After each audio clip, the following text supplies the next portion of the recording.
justamente en la parte externa, con todo, cargado con todo, con microorganismos, micropartículas, con todo. Van a ingresar a nuestra vía respiratoria y va a llegar purificado, humedecido y calentado a los pulmones.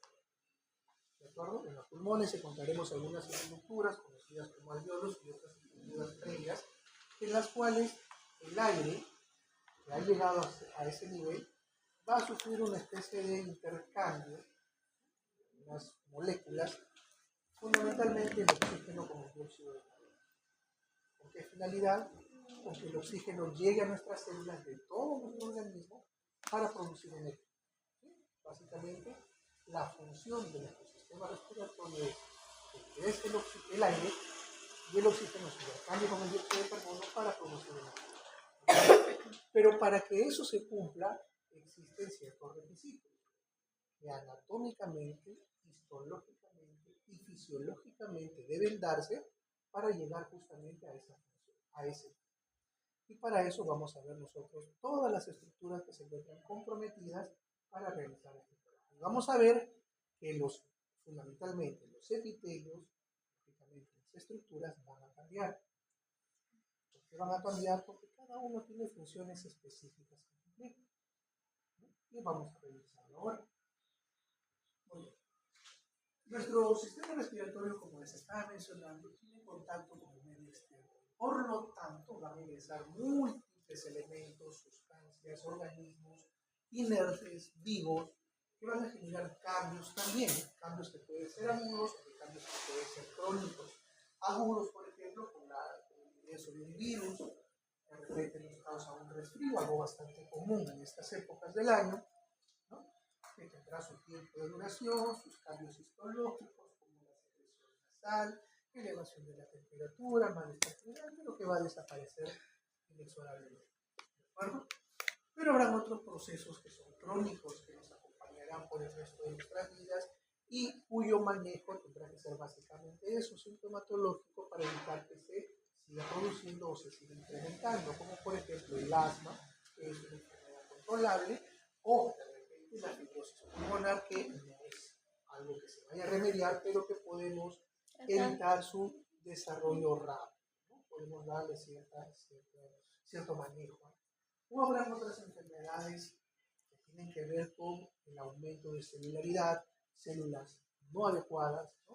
Como la formación de tumores, que pueden ser a su vez malignos, enfermedades degenerativas, enfermedades inflamatorias, enfermedades infecciosas, autoinmunes, etcétera, etcétera, ¿no? Muy bien, entonces, un poquito para recordar, que ustedes tengan en cuenta los tipos de epitelio. ¿Por qué?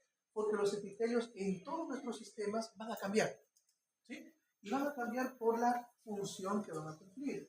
Recordemos también que todos los epitelios en la parte basal tienen justamente su membrana o su lámina, que a través de ellos es que les va a llegar los vasos sanguíneos, los conductos nerviosos, les va a poder un tejido conectivo que está sustentando todo esto para que los epitelios puedan vivir. Un epitelio sin lámina basal, sin membrana basal, sin tejido conectivo no existe. ¿De acuerdo? Ahora, los epitelios van a ser reconocidos dependiendo el tipo o la forma de su célula y también el número de capas, ¿no? Por el número de capas, si es una sola capa, sí, epitelio sí. Si tiene dos o más, es estratificado. Con la salvedad que hay un epitelio que simula ser estratificado, pero en verdad es una sola capa, pero sus células, algunas son altas, otras medianas y otras bajas. Transición. Epitelio pseudoestratificado. ¿De acuerdo? Muy bien. Ahora, entonces, de acuerdo al número de capas, epitelio simple estratificado y la morfología. Cuando tengo, por ejemplo, células que son, digamos, que su longitud es mayor que su espesor y su altura, es lo que epitelio plano. Cúbico cuando sus tres dimensiones son similares entre ellas, cilíndrico cuando la altura predomina sobre las demás.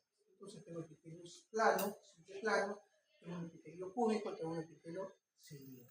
¿De acuerdo? Muy bien. Y este es el pseudoestratificado que ya les había mencionado. Y tenemos otro muy especial, considerado solamente que está ubicado en el urotelio, es decir, en el sistema urinario, que es justamente un epitelio polimorfo. Es decir, un epitelio cuyas características van a variar dependiendo del momento fisiológico en el cual se encuentra. Ya lo veremos en el sistema urinario. Entonces,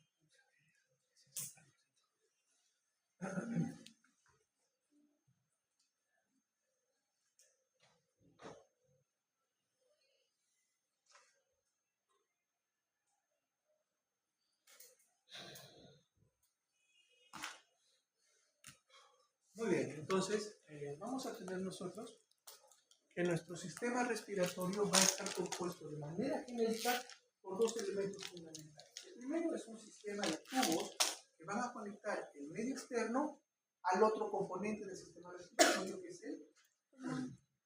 ¿Cuál es la finalidad? Conducir el aire, filtrar el aire, humidificar el aire, calentar el aire y finalmente permitir el intercambio gaseoso. De eso nos vamos a hablar. Sistema respiratorio integrado por conductos o tubos y por los pulmones. Entonces tendremos nosotros, dicho eso, un sistema respiratorio que consta de dos partes. Una parte que se encarga de conducir el aire, y es la parte conductora, y otra parte que se encarga del intercambio gaseoso únicamente, la parte respiratoria.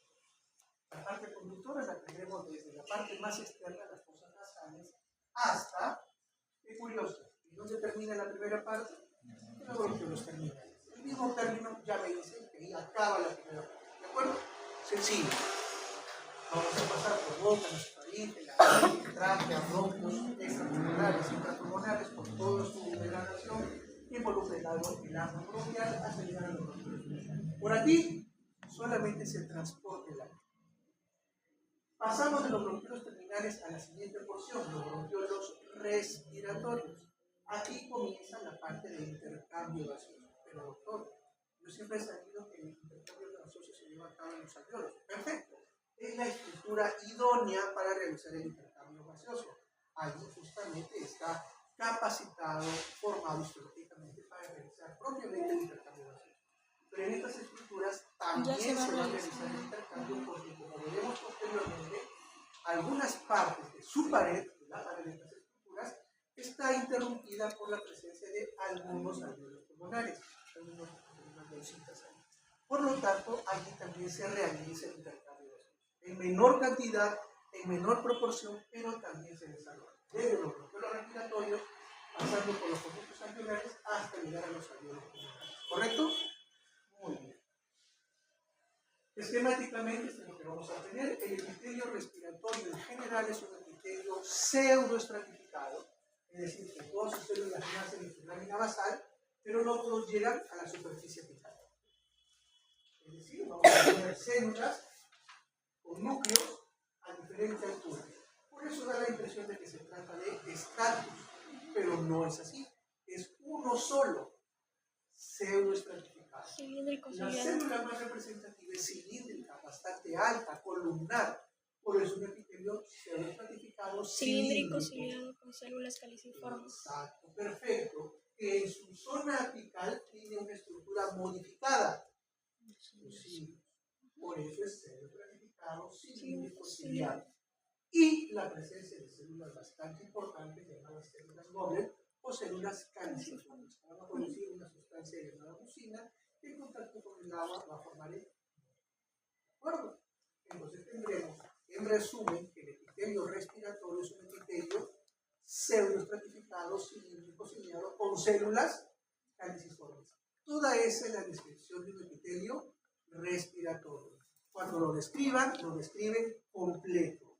Doctor, yo no le puse con células caliciformes. Qué pena.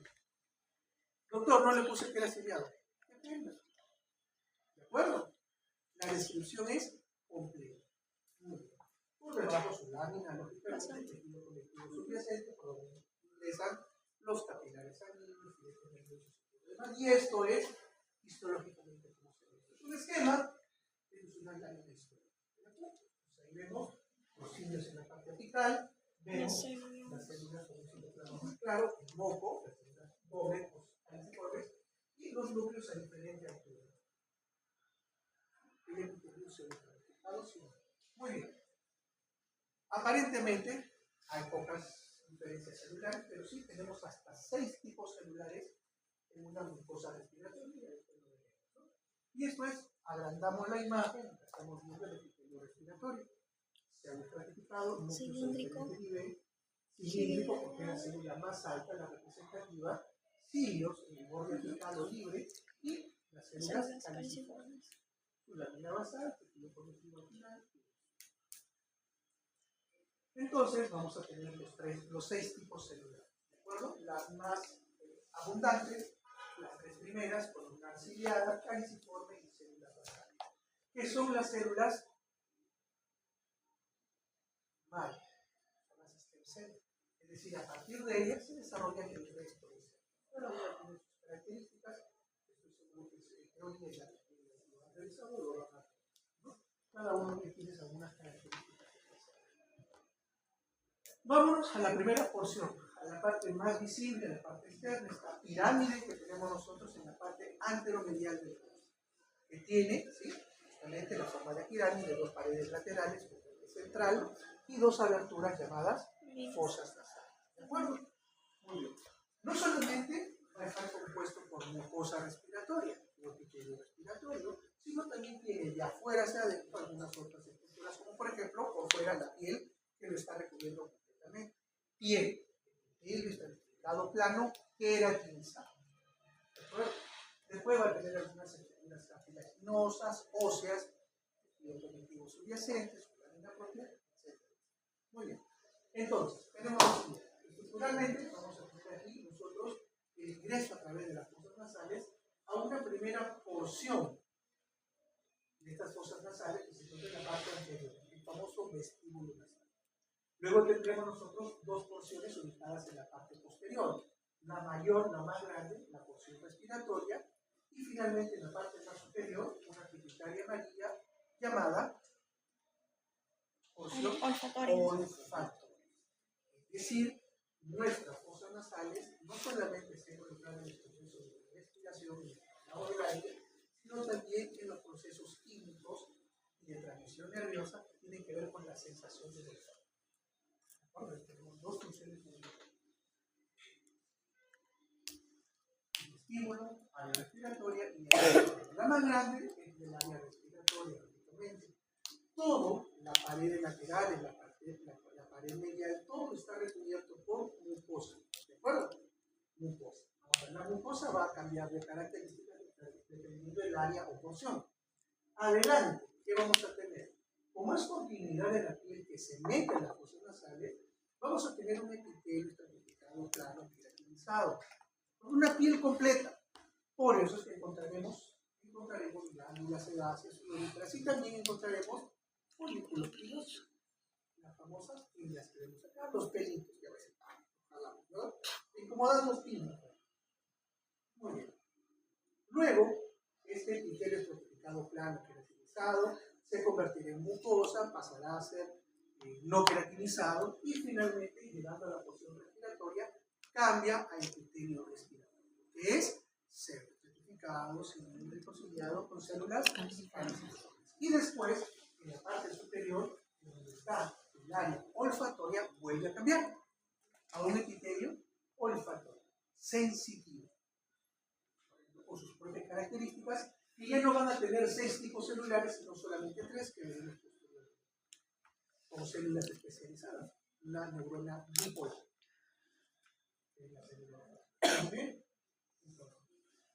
¿Para qué tenemos esta estructura? Les dije además que hay otras estructuras óseas y cartilaginosas.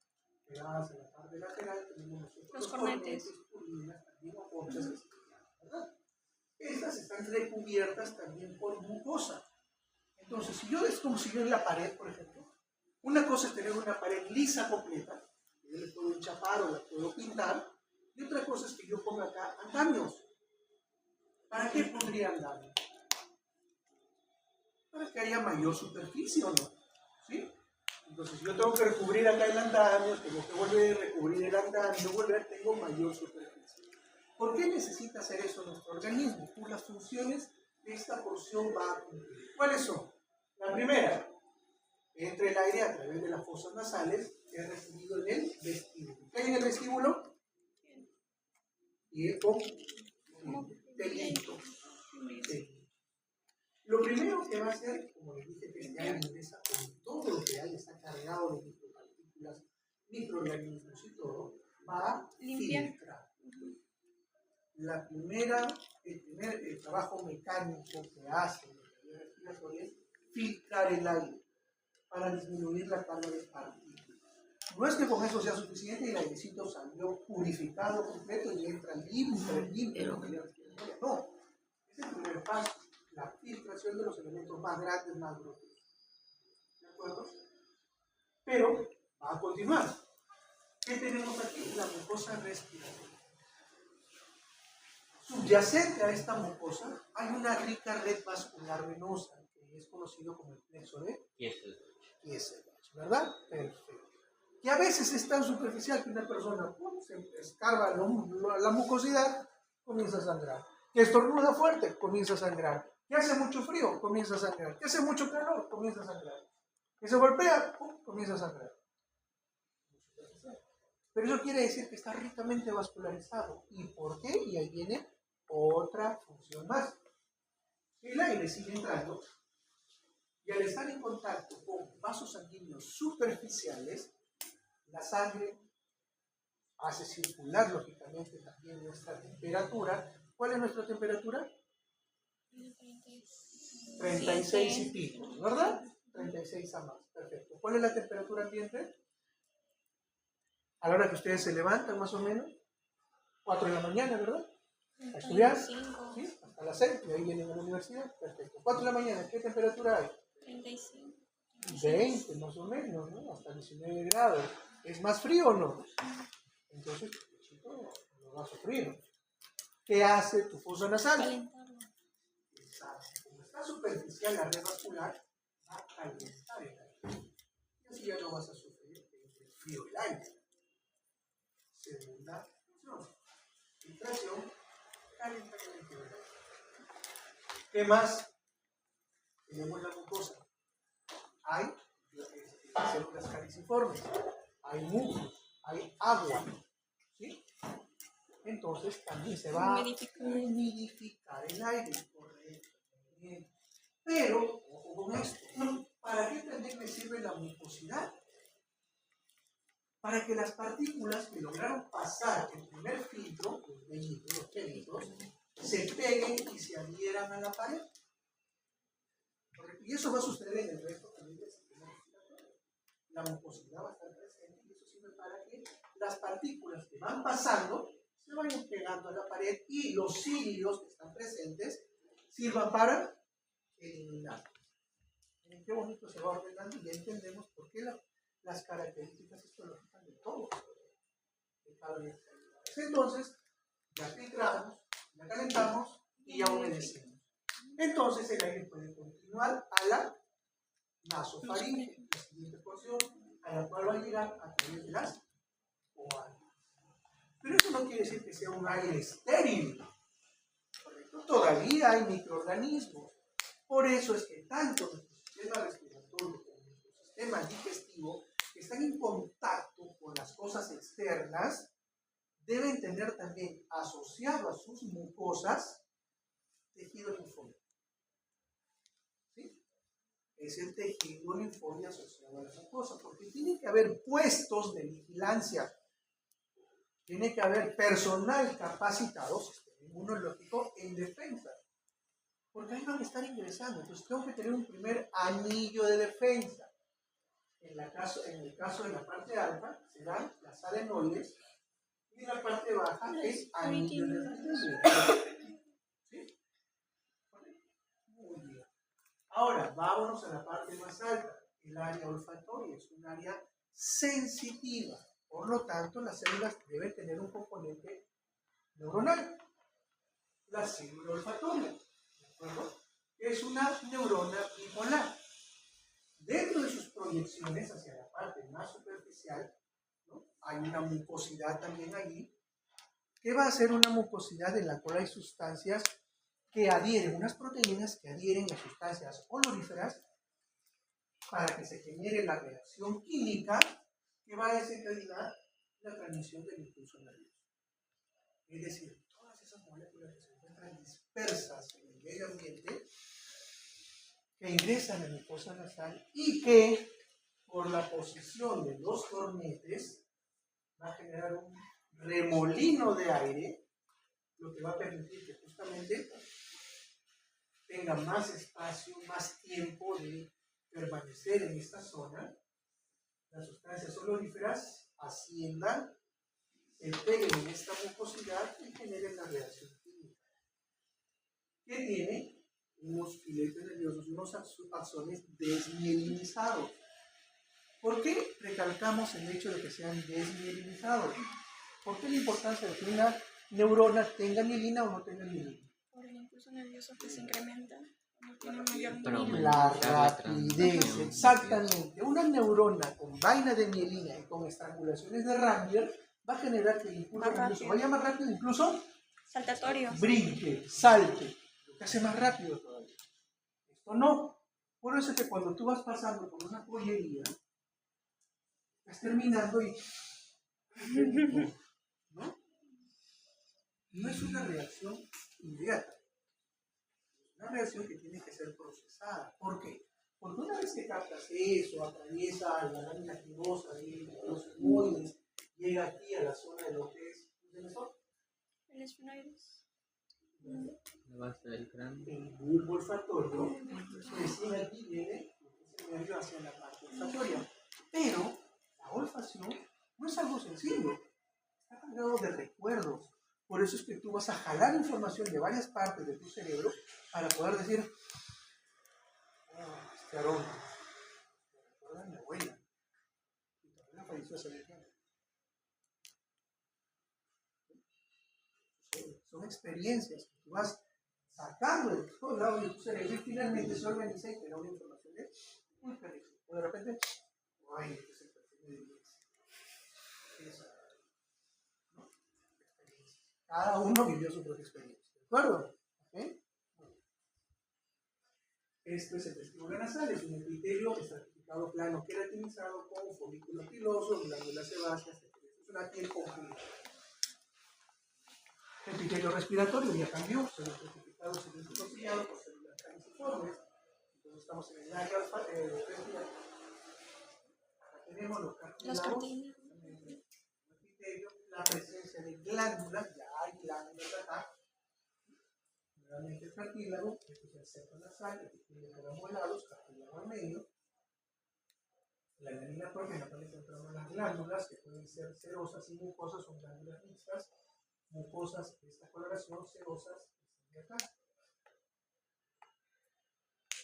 Bueno, solamente un esquema para que veamos qué sucede. Aquí, por ejemplo, se está marcando algo importante que también vamos a revisar. Estos agujeros o espacios vacíos, no vacíos, están llenos de aire. Son cavidades neumáticas. ¿Cómo se llaman esas cavidades? Senos paranasales, a los costados alrededor de las fosas nasales, con los que tienen comunicación, y eso es muy importante. ¿Por qué tenemos los senos paranasales?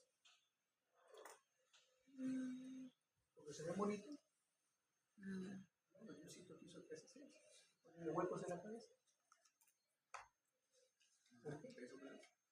Uno, que la cabeza, si fuese completamente compacta, el hueso compacto sería más pesado. ¿De acuerdo? Perfecto. Hay otra función más.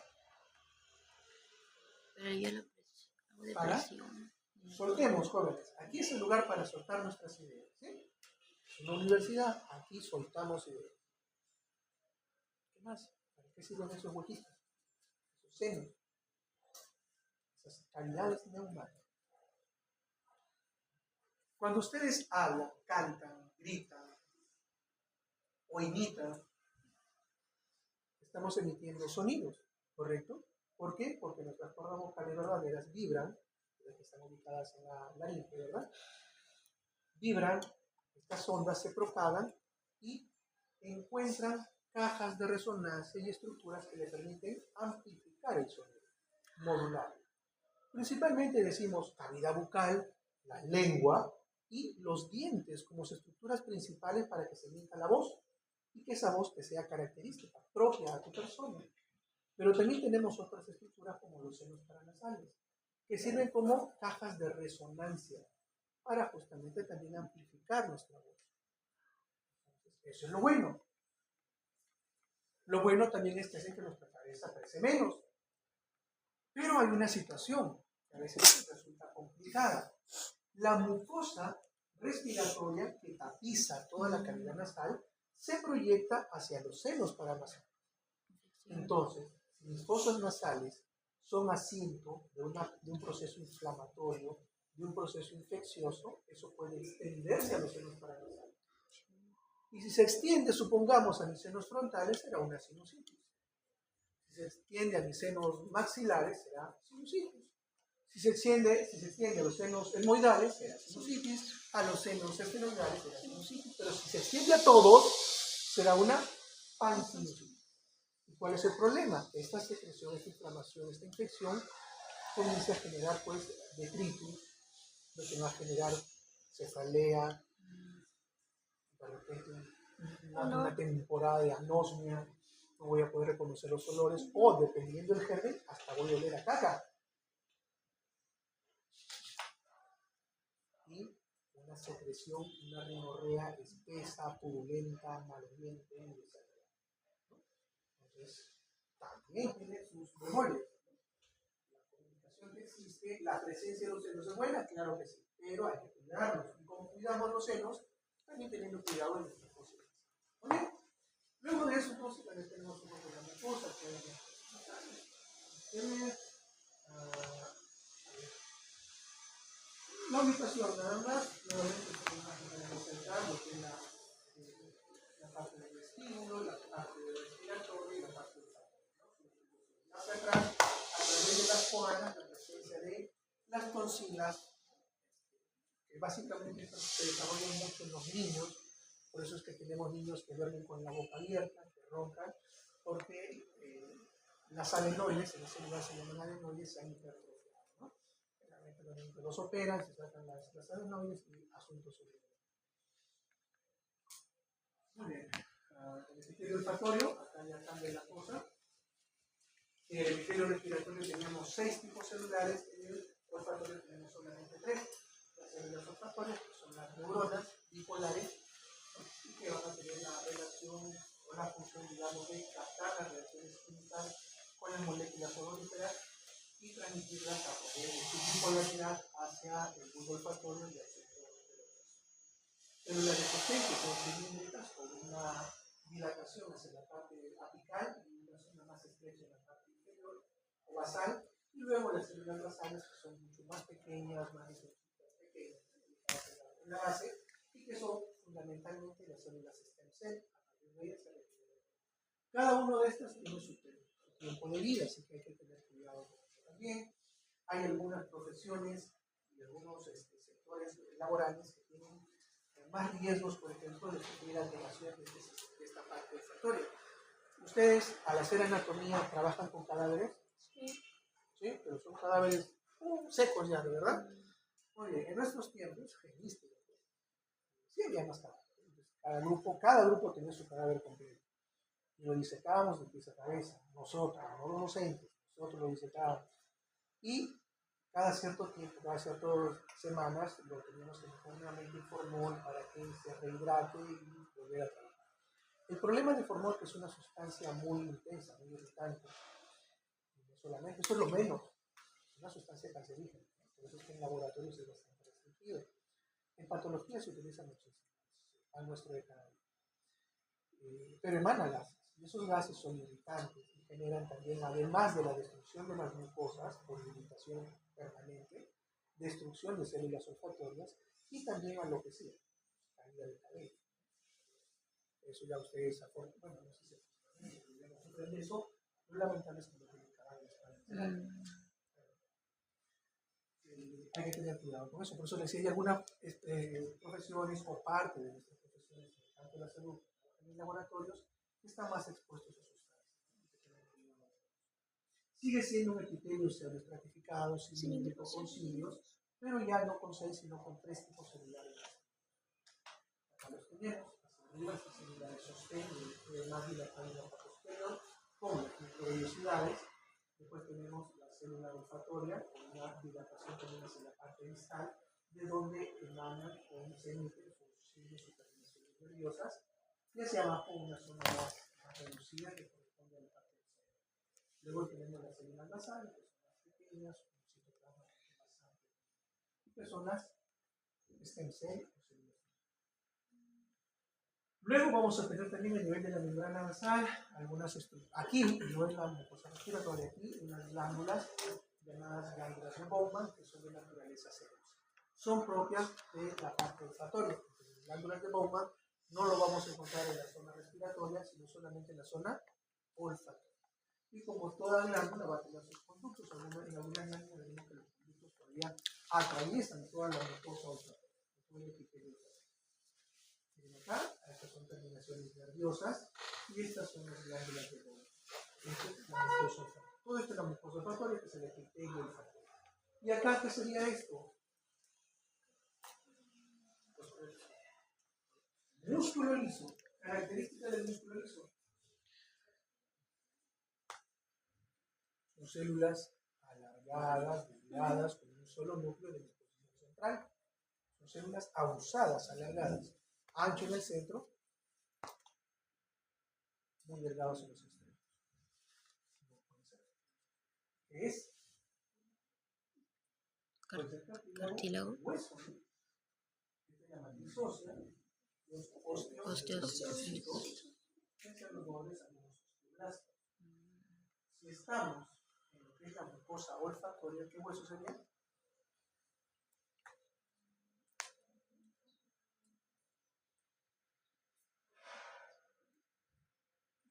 ¿Qué hueso sería? Estamos en la mucosa olfatoria. El esfenoide. ¿Por dónde atraviesan sus filetes nerviosos? Hacia la cavidad craneal. ¿Por dónde pasan los filetes nerviosos? ¿Por qué estructura ósea?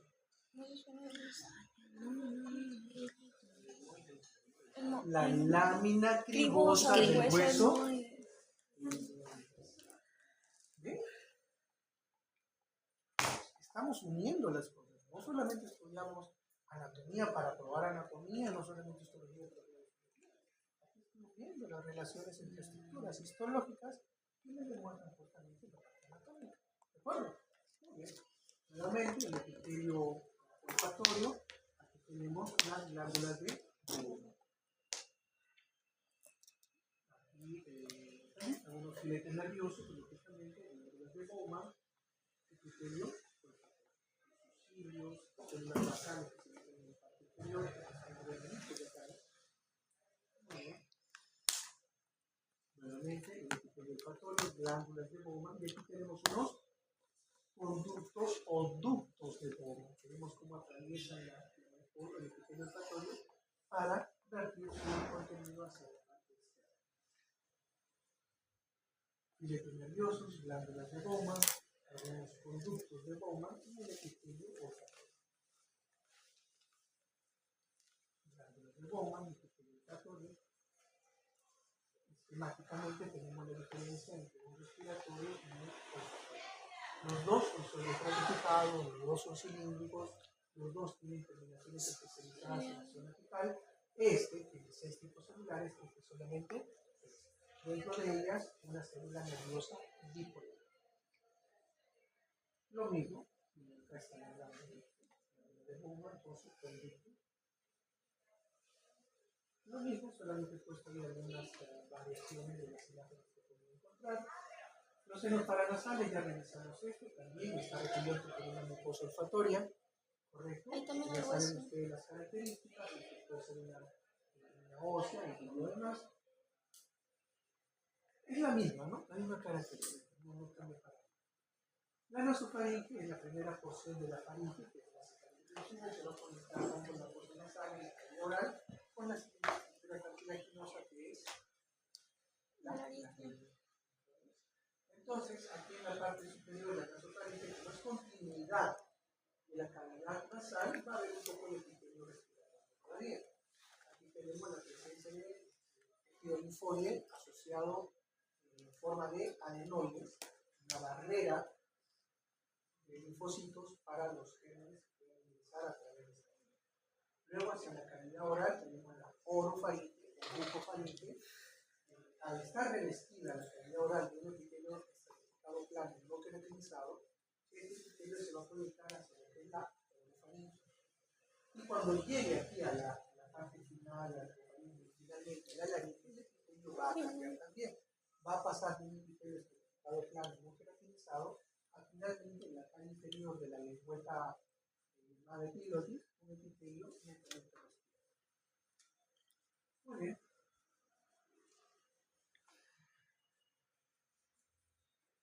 Este es el tejido linfoide, una gran acumulación de linfocitos por debajo o siendo parte de la mucosa, por eso se llama tejido linfoide asociado a mucosa, el famoso MAL. Tejido MAL, tejido linfoide asociado a mucosa. Cuando hablemos de aparato respiratorio, vamos a cambiar un poquito una letra. No solamente vamos a decir tejido linfoide asociado a mucosas, sino diremos tejido linfoide asociado a bronquios. Por eso se conoce como VALV. Ya no MALT, sino VALV. En gastrointestinal será GALT, tejido linfoide asociado a gastrointestinal. Entonces, a la final es tejido linfoide asociado a mucosa. ¿Por qué en respiratorio y por qué en digestivo? Porque están en contacto con sustancias externas y tiene que haber un sistema de defensa rápido. ¿Dónde acaba el moco? ¿En los bronquiolos terminales o antes? La sustancia mucoide va a ver, los bronquiolos terminales todavía vamos a tener hasta el momento en que cambien las células, las globe cambian por células de Clara. Ahí comienza a haber un cambio no solamente histológico, sino también de funcionalidad. Las células de Clara pasan de los terminales a los respiratorios y se apropian del tejido. Entonces ahí ya no hay células mucosas, hay células de Clara. Porque la finalidad ahí es distinta. Pasa de los terminales donde no hay capacidad de intercambio gaseoso a una zona donde sí hay intercambio. Entonces en bronquiolos terminales Laringe es una estructura cartilaginosa formada por cartílagos pares, impares, cartílago hialino y cartílago elástico. También las estructuras más conocidas y más manejadas son la epiglotis, que es una especie de lengüeta que tiene una función muy importante, que es cerrar la comunicación de la cavidad bucal hacia la vía respiratoria ante el pasaje de la lengua. Que cierra la entrada del aparato respiratorio y el bolo alimenticio cae hacia la parte posterior donde se encuentra el esófago. Vital. Y responde justamente a las fases de la deglución, a la fase inconsciente, no consciente, sino inconsciente de la digestión. ¿Por qué? Porque mientras tú masticas, estás masticando, vas formando tu bolo alimenticio y mecánicamente estás haciendo que este bolo se vaya hacia la parte posterior, hacia el istmo de las fauces. Entonces, hasta ahí tú lo dominas. Puedes tener tu comida ahí. Si quieres jugar, juegas un rato, no hay problema. Pero tú lo dominas. Una vez que pasa el istmo de las fauces y cae, tú ya no lo puedes manejar. Es autónomo. Pasa y los movimientos ya, una vez que llega el esófago, los movimientos peristálticos se encargan de trasladar. Es una fase inconsciente. Y ante esa fase inconsciente, esto se puede quedar, el cierre automático. Cuando no existe eso, hay el riesgo de que el cuerpo extraño, sea bolo alimenticio, pase a la vía respiratoria y cierre la vía respiratoria, dependiendo del tamaño, con el riesgo de eliminación. Epitelio, tiene un epitelio respiratorio, en glándulas seromucosas y la presencia de un cartílago de tipo hialino. Es decir, van a ver aquí, ¿cómo se llaman estas estructuras? Los condrocitos. Blastos, condroblastos. Pero no, estos de acá son condrocitos, los condroblastos no están en la película. Pero la asociación de estas células se llama grupos isógenos. Acuérdense eso. Cartílagos de la nariz, que les decía bien, cartílagos hialinos y cartílagos elásticos. Dentro de los cartílagos elásticos, lo que tomamos siempre en cuenta el epiglotis, por la función que cumple. El resto, obviamente, tiene algunas otras funciones, como la inserción muscular, pequeños músculos, cartílago tiroides, cartílago glicoides y los corniculados. Esta es la lengüeta que les decía, la epiglotis. Un epitelio estratificado plano, no queratinizado en la parte superior, que comienza a dar la vuelta hacia la cara inferior y se transforma en un epitelio respiratorio. Se ve estratificado según la página o elástico. Una estructura que le da cierta rigidez. No es completamente rígido, es cierta. No es un universo, ¿no? Habrá también aquí la presencia de las glándulas semimucosas, el epitelio estratificado claramente utilizado, que envuelve esta lengüeta por la cara anterior o superior y incluso llega un poco hasta la cara inferior, pero después se transforma en un epitelio respiratorio. En cuanto a la presencia de las cuerdas vocales, vamos a tener dos partes: las cuerdas vocales falsas y las cuerdas vocales verdaderas. Hacia la parte superior se encuentran las falsas y podemos diferenciarlo con la presencia del epitelio respiratorio y también la presencia de gran cantidad de glándulas, mientras que hacia la parte inferior están donde se encuentran las cuerdas vocales verdaderas, y tenemos un epitelio que es certificado plano, No queratinizado. un espacio conocido como el espacio de Rente y la presencia de músculo vocal. Cuando veamos estas estructuras sabremos que estamos frente a una cuerda vocal verdadera que vibra y genera la voz, y hacia arriba La falsa. pseudo estratificado cilíndrico ciliado, la cuerda falsa. Entonces, si tenemos eso, esto sería cuerda Falso. y esta cuerda Verdadera. ¿Esto qué sería? Ah, Las imágenes son pésimas, ¿no? sí, Entonces, entonces, salvo esta, que sí esa sí se puede ve. identificarse. ¿Esa es falsa? El epitelio, la capa más superficial, ¿qué parece? No, esa es verdadera, es verdadera. Verdadera, esa es verdadera. Es plana, ¿sí o no? Sí. ¿Sí? Es una capa de células planas. Y entonces sería un epitelio con varias capas, estratificado, plano, ¿verdad? Lleva el nombre o el apellido Claro. de la capa más superficial. ¿Tiene una cuerda? Verdadera. Verdadera. Ahí Eso es una falsa, parece. A ver. da la impresión de que fuera falsa, ¿no? Sí. Da la impresión, ¿no?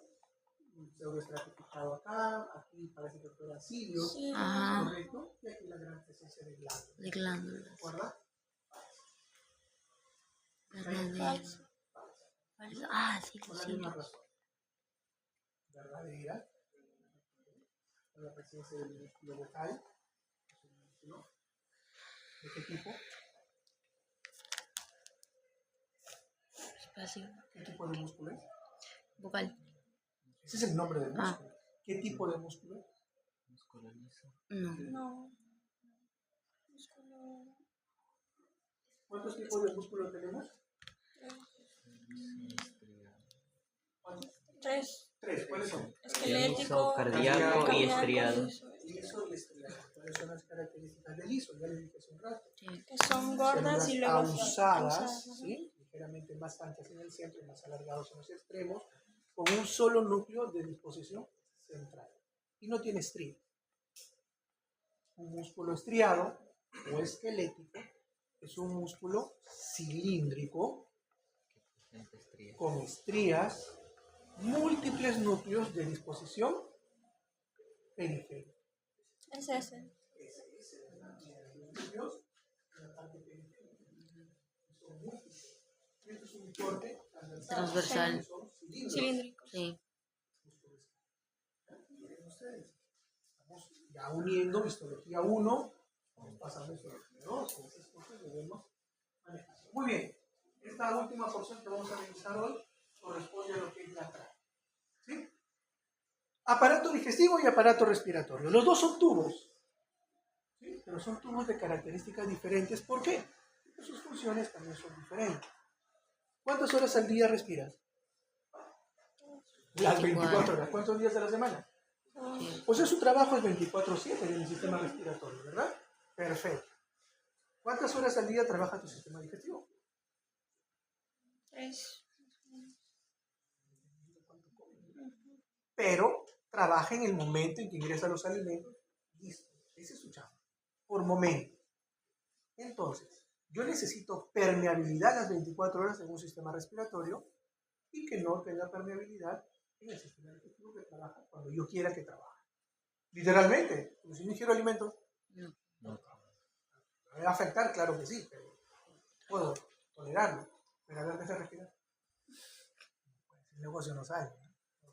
Entonces, la función está sustentada ¿en qué? En la constitución histórica. Mi tubo respiratorio, para que permanezca permeable, necesita estructuras que le den cierta rigidez, como los cartílagos. Por eso mi laringe es cartilaginosa. Por eso mi tráquea es cartilaginosa. Por eso mis bronquios son cartilaginosos hasta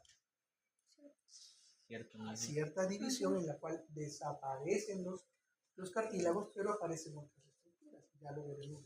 Muy bien. En cambio, el estómago, perdón, el tubo, miren ustedes, mi esófago está cerrado, solamente funciona o se apertura cuando pasa el movimiento, que son segundos, nada más. Y después los movimientos peristálticos comenzarán a ejercer sus funciones. Muy bien. La tráquea es un tubo de 12 centímetros de largo por 2 de diámetro. ¿Sí? Está constituido por anillos de tipo cartilaginoso dispuestos de manera transversal y que son incompletos. En verdad, si dijéramos que son anillos, deberían ser completos, ¿no? Son anillos incompletos en forma de C con la abertura dirigida hacia la parte posterior. Pero no es que permanezca abierto. Esta abertura está cerrada, obturada por un músculo. ¿Sí? Un músculo traqueal. Perfecto. Que va a impedir su comunicación con el esófago que se encuentra en la parte posterior. Muy bien. Esta estructura se va a dividir a nivel de la cubana en dos estructuras secundarias, los bronquios, ¿de acuerdo? Los bronquios primarios, principales o extrapulmonares. Cualquiera de esos tres nombres es correcto, no se hagan problemas. Si en el examen me responden, ¿son bronquios primarios? Correcto. Si me responden, ¿son bronquios principales? Correcto. Si me responden, ¿son bronquios extrapulmonares? Correcto. ¿Sí? Ya no estemos preguntando. Muy bien. Estos bronquios primarios, ¿de acuerdo?, van a tener características anatómicas bastante diferenciales. ¿Cómo así? Agarren su mano derecha, hagan una pistolita y volteen al frente. Hagan esto. El bronquio derecho es más corto, más grueso y más vertical. Miren ustedes, miren su plaquea. Y el bronquio izquierdo es más largo, más delgado y más horizontal. ¿De acuerdo? Entonces, cuando vayan a su examen de anatomía. Muy bien. Y va a tener ciertas características. Como le mencioné, esto es un corte transversal que compromete tanto hacia adelante la tráquea y en la parte posterior el esófago, ¿verdad? Entonces, ¿los dos son estructuras tubulares? Sí. ¿Necesito que la tráquea esté permeable, el aire pueda pasar sin ningún problema? Sí. Por eso es que tiene esta estructura que le da esta rigidez parcial, el cartílago. ¿Es incompleto? Sí. En la parte posterior está hueco. Está cubierto por células musculares. ¿De acuerdo? Muy bien. Miren el esófago. ¿Es un tubo? Sí. ¿Tiene alguna estructura que le dé rigidez? No. Porque no necesita estar aperturado. Nuestro organismo siempre es muy funcional. No te va a quitar energía ni estructuras por la actividad. ¿De acuerdo? Muy bien. Entonces, aquí al centro de la luz, por aquí entra y sale el aire, es parte de conducción. ¿Sí? Conducción. Por dentro, la mucosa respiratoria. En su mucosa encontraremos las glándulas, seromucosas. Y aquí después, en la denticia, en la capa denticia, rodeado acá, en el centro tenemos el cartílago. ¿De qué tipo? Hialino. ¿Sí? Revisen características del cartílago hialino, por favor. Muy bien. Y eso es todo. Tenemos datos mayores. Y esta es la característica de la tráquea. ¿Cuántas capas tiene? 3. La más en contacto con la luz, la mucosa. La capa mucosa incluye el epitelio respiratorio y lo que está debajo, ¿sí? Tejido conectivo, lámina basal, membrana basal. Todo eso, ¿de acuerdo? Si yo le señalo solamente esta parte y le digo, ¿esa es la mucosa respiratoria? No. Eso es el epitelio respiratorio. Mucosa es epitelio más toda la lámina. ¿De acuerdo? Después viene la submucosa, en la cual encontraremos las glándulas submucosas. Y después viene la adventicia, en la cual encontraremos el cartílago hialino, con sus características, con sus ojos, los matriz, condrocitos, condroblastos, etcétera, etcétera. ¿De acuerdo? Muy bien. Y ya nos adelantamos un poquito a la siguiente semana. Lo mismo que ustedes ven aquí en la tráquea, igualito, bronquio primario. ¿Sí? Igualito. Salvo que bronquios primarios sí es un anillo completo. Ya no está aperturado en la porción. Nada más. Pero histológicamente son idénticas. Entonces, en el examen yo le pongo esto. ¿Qué corresponde? Tráquea. Si alguien me responde bronquio primario, sí, de acuerdo. Pero no voy a hacer eso. Otras imágenes. Pero bueno, les digo, histológicamente es lo mismo. Ahora, ¿por qué hago hincapié en lo que corresponde a bronquio extrapulmonar y bronquio intrapulmonar? Los bronquios, ya lo veremos la semana que viene, los bronquios primarios, principales o extrapulmonares son denominados así porque es la única parte de los bronquios que está fuera del pulmón. Una vez que estos bronquios primarios se dirigen hacia los pulmones, van a ingresar a él a través de un espacio conocido como ilio pulmonar. El ilio es un espacio que va a ser llenado por los bronquios al ingresar, por vasos sanguíneos que entran y salen también. ¿De acuerdo? Ilio pulmonar. A partir de allí hacia adentro son bronquios intrapulmonares. Es decir, el bronquiolo secundario, lobular, el bronquiolo terciario, segmentario, son bronquios intrapulmonares. Los bronquios de cuarta generación, bronquio intrapulmonar. Quinta generación, bronquio intrapulmonar. ¿De acuerdo? Muy bien. La tráquea, tenemos nosotros el epitelio que lo recubre, el epitelio pseudoestratificado, cilíndrico, sellado, por ejemplo, uniformes. Tenemos nosotros el cartílago hialino también, y hacia atrás el músculo que nos separa de nosotros, ¿no? El epitelio respiratorio, aparte del músculo liso también presente. Estas son más imágenes para que dicen lo mismo, ¿de acuerdo? Son las mismas estructuras, solamente estoy colocando más imágenes. Igual el epitelio con su lámina, que es la mucosa, aquí tenemos la submucosa, y aquí tenemos la adventicia con su cartílago hialino. Lo mismo, miren ustedes el epitelio, aquí tenemos la submucosa, todo esto es la mucosa, la submucosa con las glándulas seromucosas, y aquí toda la adventicia con la presencia del cartílago hialino y justamente lo que lo recubre es el pericondio. Por eso les digo, revisen cartílago, ¿de acuerdo? Muy bien, lo mismo, miren ustedes, esto es la mucosa, el epitelio respiratorio más la basal. Tenemos la submucosa con la presencia de las glándulas seromucosas y aquí tenemos la adventicia con el pericondio y el cartílago hialino. Es lo mismo. Anillo cartilaginoso, lo mismo. Túnica mucosa, túnica submucosa. La adventicia que incluye la presencia de anillo cartilaginoso. ¿Ya? Un poco de acercamiento para que vean ustedes la mucosa con el epitelio respiratorio, la submucosa con las glándulas seromucosas y todo lo que corresponde a la adventicia con la presencia del pericondrio, que está afuera, y lo moradito que es el cartílago más grande, nada más. Es esta imagen que le estoy agrandando sector por sector para mejor entender. Y algunas glándulas con sus conductos de salida también, lógicamente, como se llama. ¿Sí, no? Sí. Ok, creo que en las últimas también. Aquí tenemos identificadas cada una de las estructuras, solamente hay una lectura que ustedes tienen que hacer para reconocer bien. Es un esquema, están viendo ustedes láminas histológicas, es un esquema.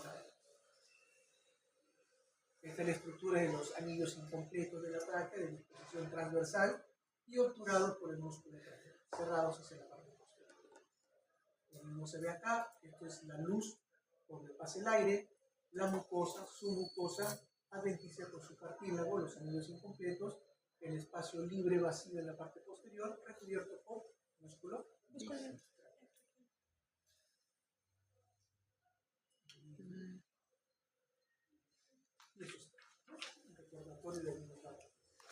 notar? No. Entonces de esto evaluamos la próxima semana. Lean, miren sus imágenes, por favor. En la próxima voy a traer algunas láminas para poder revisar también. Lo hacemos un poco más dinámico y en los últimos 10 o 15 minutos miramos